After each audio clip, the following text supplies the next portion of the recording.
Hormuz और लाल सागर की इस आग ने सिर्फ तेल के दाम नहीं बढ़ाए हैं, बल्कि समंदर में व्यापार करने के पूरे सिस्टम को ही खतरे में डाल दिया है। सबसे बड़ी चोट पड़ी है इंश्योरेंस कंपनीज पर। किसी भी बड़े जहाज को समंदर में उतारने से पहले उसका बीमा कराना जरूरी होता है। पहले जहाजों के लिए वॉर रिस्क प्रीमियम जहाज की कीमत का 0.25% होता था, जो अब बढ़कर 0.375% तक होने की उम्मीद है। मतलब पहले $100 मिलियन के जहाज का एक यात्रा का बीमा खर्च $2.5 लाख था, जो अब बढ़कर $3,75,000 हो सकता है। बात सिर्फ महंगी प्रीमियम पर नहीं रुकी। कई बड़ी ग्लोबल बीमा कंपनियों ने तो अपने हाथ ही खड़े कर दिए हैं। उन्होंने वॉर रिस्क यानी युद्ध के खतरे का हवाला देते हुए 5 मार्च 2026 से कई जहाजों का बीमा कवर रद्द करने की आधिकारिक सूचना दे दी है, मतलब नोटिस भेज दी है।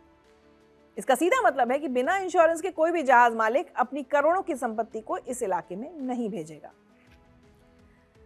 दुनिया की जानी मानी संस्था मूडीज एनालिटिक्स ने एक बहुत बड़ा अलर्ट जारी किया है। मूडीज की रिपोर्ट कहती है कि मिडिल ईस्ट का ये विवाद एशिया और पश्चिमी देशों में महंगाई की ऐसी सुनामी लेकर आएगा जो बर्दाश्त के बाहर होगी।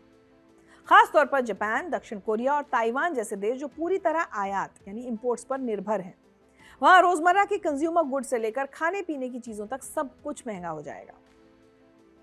इस पूरी कहानी का सबसे बड़ा और डरावना तर्क यह है कि जब लाल सागर में हूथियों ने हमले किए तो दुनिया के पास एक विकल्प था। जहाजों ने लाल सागर छोड़ दिया और पूरा अफ्रीका घूमकर यानी केप ऑफ गुड होप के रास्ते जाना शुरू कर दिया।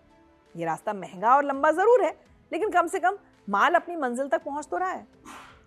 लेकिन स्ट्रेट ऑफ हॉर्मुज का पूरी दुनिया में कोई विकल्प है ही नहीं।